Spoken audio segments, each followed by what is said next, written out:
আজকে হিন্দুত্ব যেহেতু পশ্চিমবাংলায় ক্ষমতায় এসছে, আমার বহুদিনের যে বহু জনগণ বলেছিল যে হিন্দুত্ব এবং আরএসএস নিয়ে আমার স্ট্যান্ড ক্লিয়ার করতে, আমি আমার স্ট্যান্ড ক্লিয়ার করছি। আমি খুব পরিষ্কারভাবে বলছি যে আমি আরএসএস এবং বিজেপি এবং হিন্দুত্ববাদকে যে চোখে দেখি, সেটা হিন্দুত্ববাদীদেরও খুশি করবে না, হিন্দুত্ববাদ বিরোধীরও খুশি করবে না। আমি দেখছি একটা ঐতিহাসিক এবং ক্যাপিটালিস্ট স্পটের ভিউ থেকে। দেখুন, ব্যাপারটা হচ্ছে এরকম যে আপনি যদি ভারতের ইতিহাস দেখেন, পৃথিবীর ইতিহাস দেখেন, দুটো জিনিস শিখবেন। এক হচ্ছে এই যে মুসলমানরা যেখানেই গেছে পৃথিবীতে, উইথ এক্সেপশন টু স্পেন যেখানে তাদের তাড়িয়ে দেওয়া হয়েছিল, সেখানকার জনগণ ফুললি মুসলমান হয়ে গেছে। শাসকরা পুরোপুরি তাদের প্রজাকে ইসলামে কনভার্ট করেছে। ভারত হচ্ছে একটা হিউজ এক্সেপশন, যেখানে মুসলমান শাসকরা, সে সুলতান, মুঘল, নবাব যাই হোক না কেন, স্থানীয় হিন্দু প্রজাদের তো মানে ইসলামে কনভার্ট করেনি, বরং তারা হিন্দুদের কাস্ট সিস্টেমকে, হিন্দুদের জাতিভেদ প্রথাকে আরও টিকিয়ে রেখে ব্রাহ্মণদের এবং উচ্চপদস্থ মানে কি বলবো, হাই কাস্ট হিন্দুদের আরও হাই পজিশান দিয়ে, হিন্দুদের কাস্টিজমকে দিয়ে এই হিন্দু সিস্টেমটাই, যে কাস্ট সিস্টেমটা ভালোভাবে বাঁচিয়ে রেখেছিল। এবং ব্রিটিশদের ক্ষেত্রে একই ব্যাপার, যেখানেই ব্রিটিশরা গেছে with exception two Islamic world, সেখানে কিন্তু আস্তে আস্তে যেখানে খ্রিস্টানরা গেছে, ইউরোপিয়ান শক্তি গেছে, সেখানে সব জায়গায় খ্রিস্টানিটি ছড়িয়ে গেছে। India is the biggest exception. এর অনেকগুলো কারণ আছে। আর একটা মূল কারণ হচ্ছে এই যে এই হিন্দু ধর্মটাকে টিকিয়ে রাখা, বা হিন্দু ধর্মের এই কাস্ট সিস্টেমটাকে টিকিয়ে রাখা, বা হিন্দু ধর্মের স্ট্রাকচারটা টিকিয়ে রাখা ইজ অ্যান অল্টারনেটিভ ফিলোসফি, যেটা কিন্তু শাসক শ্রেণীর জন্য সবসময় সহায় হয়েছে। অর্থাৎ এই হিন্দুদের যে কাস্ট সিস্টেম বা সিস্টেমটা, এটা চালু ছিল ইন এ ওয়ে একটা সোশ্যাল প্রোডাক্টিভিটি বজায় রাখার জন্য, সোশ্যাল যাতে বিদ্রোহ নয়, সামাজিক বিদ্রোহ না হয়, একটা সাপোর্ট যাতে পায় রুলিং ক্লাস, তার জন্য টিকে আছে। যার জন্য আলটিমেটলি সে ব্রিটিশরাই হোক, মানে ইউরোপিয়ান শক্তি হোক বা মুসলমান শক্তি হোক, সবাই কিন্তু এই হিন্দু ধর্মটাকে কাজে লাগিয়েছে তাদের শাসন ক্ষমতার জন্য, রাইট?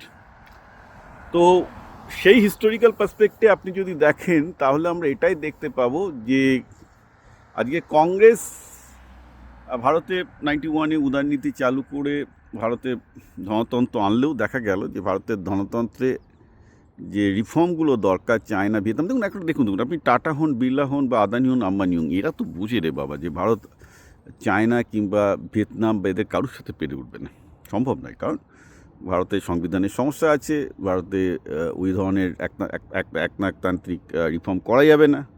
তাহলে ভারতের যে ক্যাপিটাল, ন্যাশনাল ক্যাপিটাল কি করবে? একটা দেখতে হবে যে তাদের একটা ক্যাপিটালের ইউনিফিকেশন দরকার। সেকেন্ড, তাদের দরকার ছিল যে, খুব সিম্পলি বলতে গেলে, যে হিন্দু ধর্ম এই স্ট্রাকচারটাকে উপর বেস করে। তার কারণটা এটাই যে যখনই এই গণতান্ত্রিক কাঠামোর মধ্যে বা সকল গণতান্ত্রিক কাঠামোর মধ্যে আপনি রিফর্ম করা শুরু করবেন, there will be lot of problem, lot of revolt, যেমন যেটা ইউপি নয়দাতে আমরা দেখলাম, তামিলনাড়ুতে আমরা দেখেছি, সমবিক্ষোভ হতেই থাকবে, রাইট? অর্থাৎ বামপন্থী শক্তি তো এখানে একমাত্র অপোজিং, এটাও কোনো অস্বীকার করে লাভ নেই। সুতরাং তার রেসপেক্টে তারা এই হিন্দুত্ববাদের দর্শনকে দাঁড় করাবেন, যে যাতে একটা অর্ডারলি সোসাইটি হয়। কারণ এটা ভাবুন যে মুসলমান শাসকরা চেয়েছে যে প্রজা হিন্দু থাকুক, কারণ কি প্রজা হিন্দু থাকলে প্রজারা রিভল্ট করবে না। তো বেসিক্যালি ইংল্যান্ড এর শাসকরা, ব্রিটেনের শাসকরা চেয়েছে প্রজারা হিন্দু থাকুক, প্রজারা হিন্দু থাকলে তারা রিভল্ট করবে না, they will be in a very orderly society. তো ভারতবর্ষ যেদিকে যাচ্ছে, আগামী দিনে চীনের সাথে তাকে টক্কর দিতে হবে। এটা আমি আগের দিনও ভিডিওতে দুবার বললাম। চীনের সাথে টক্কর দিতে গেলে 2/3 মেজরিটি, একদলীয় শাসন সিঙ্গাপুরের মতো দরকার। মানে সোকল ভোট হতে থাকবে, কিন্তু একটা পার্টি যদি 2/3 মেজরিটিতে জনগণ রেখে দেয়, তারা চাইবে সিঙ্গাপুর, সাউথ কোরিয়া, চায়না স্টাইলে একদলীয় শাসনের মতো ভারতবর্ষের দ্রুত উন্নতি। কারণ সাউথ ইস্ট এশিয়ার প্রতিটা বুদ্ধিমান দেশ এগিয়ে গেছে। ইনফ্যাক্ট সাউথ কোরিয়া মানে কত বলবো, ইন্ডিয়ার থেকে কত পিছিয়ে থাকা একটা দেশ, আজকে তারা আমেরিকাকে টক্কর দিচ্ছে, রাইট? তো ভারত যদি সেই আমেরিকা, ইউরোপকে টক্কর দিতে চায়, দিতে হবেই, না দিলে চায়না তাদের খেয়ে ফেলবে। এই একদলীয় শাসন ব্যবস্থা হচ্ছে উপায় নেই। কারণ আপনার ভাবতে হবে, আপনার নেভার হচ্ছে চায়না। চায়না এরকম একটা মহাশক্তিধর দেশ ইমার্জ করছে। আজকে চায়না অলরেডি কিন্তু ভারতের ম্যানুফ্যাকচারিং সেক্টর ধ্বংস করে দিয়েছে। এত কষ্ট করে যে মেক ইন ইন্ডিয়া হচ্ছে, তাতেও কিছু হচ্ছে না। কেন হচ্ছে না? কারণ চায়নার এফিসিয়েন্সির সাথে পাত্তা দিতে পারছে না। কেন চায়নার এফিসিয়েন্সির সাথে পাত্তা দিতে পারছে না? কারণ গণতন্ত্রের বাধ্যবাধকতা। আমি আবার বলছি, সেখানে কী হচ্ছে, বেসিক্যালি আমরা যেটা দেখতে পাচ্ছি যে যে মানে ভারতের সেরা সন্তানরা কিছু করতে পারছে না।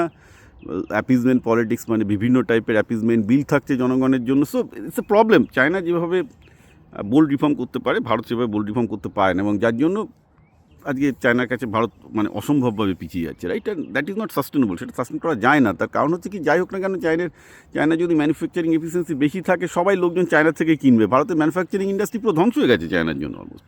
আমেরিকা তো পায় সেই অবস্থা, রাইট? তো আমেরিকার তা অন্য অ্যাডভান্টেজ আছে, অ্যাটলিস্ট আমেরিকাতে অন্য টাইপের অটোক্রেসি চলে। তো যাকে, তো এখন ঘটনাটা হচ্ছে এই যে যেটা হয়েছে সেটা ভারতের ভালোর জন্য হয়েছে। আমি জানি লিবারালরা আমার সাথে একমত হবেন না, কিন্তু আমি ইতিহাস যেভাবে পড়েছি, ইতিহাস যেভাবে বুঝছি, গোটা পৃথিবী আমি ঘুরে বেড়াই, যেভাবে দেখছি, সেই ভিত্তিতে আমি আমার মন্তব্য দিচ্ছি। আমি নিজে মনে করি যে ভারতবর্ষে এই রিফর্মটা দরকার ছিল, এবং এই রিফর্মটা করতে গেলে অবভিয়াসলি এই হিন্দুত্ববাদ ছাড়া আর কোনো ভারতীয় ইউনাইটিং ফোর্স তো তিনটেই আছে, এক বলিউড ক্রিকেট, আর তারপর হচ্ছে হিন্দুত্ববাদ। এখন বলিউড ক্রিকেট নিয়ে তো আর আপনি ইন্ডিয়াকে ইউনাইট করতে পারবেন না, অথবা আপনাকে হিন্দুত্ববাদের মাধ্যমে ইউনাইট করতে হবে। এবং ইন্টারেস্টিংলি মুসলমান শাসকই বলুন বা খ্রিস্টান শাসকই বলুন, তারা এই হিন্দুত্ববাদের ভিত্তিতেই কিন্তু ভারতকে ইউনাইট করে রেখেছিল। খুব অবাক ঘটনা, বাট দ্যাটস হোয়াট হ্যাপেন।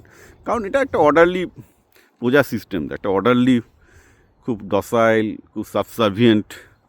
এর বাংলাগুলো এখন মনে আসছে না, মানে ইদানিং আমি ইংলিশে লিখি, বাংলা আমাকে চ্যাটজিপিটি করে দেয়। তো এই টাইপের প্রজা তৈরি করাটা দরকার ছিল, আদারওয়াইজ দে ক্যানট প্রসিড।